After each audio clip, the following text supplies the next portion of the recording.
It's not quite the high-profile, image-restoring event the Saudi royal family had hoped for.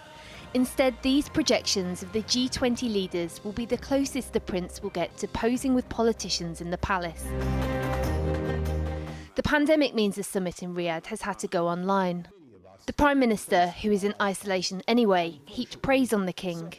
Unlike other leaders, he chose to sit in front of a Saudi flag.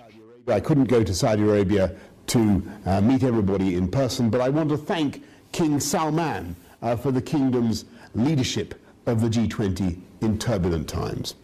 The priorities this year are dictated by the pandemic, a vaccine and the global recovery. Although we are optimistic about the progress made in developing vaccines, therapeutics and diagnostic tools for COVID-19, we must work to create the conditions for affordable and equitable access to these tools for all people. The war of the Ottoman army. Saudi Arabia have been trying to take control of the image they project to the world, after a litany of human rights abuses made them, for a while at least, country non grata.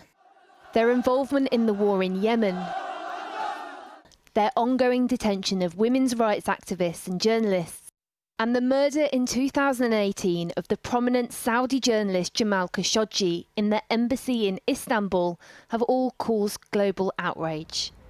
We need to see our own democracies just actually putting some weight behind our words, behind our commitments, because we are complicit as long as we allow states like Saudi Arabia to play these key international leadership roles without holding them to account. Not enough attention is being given to these issues, so we're disappointed so far.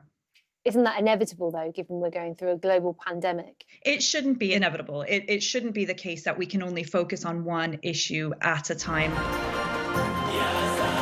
Although the pandemic has taken the shine off the summit, it hasn't deterred the pomp and show of power.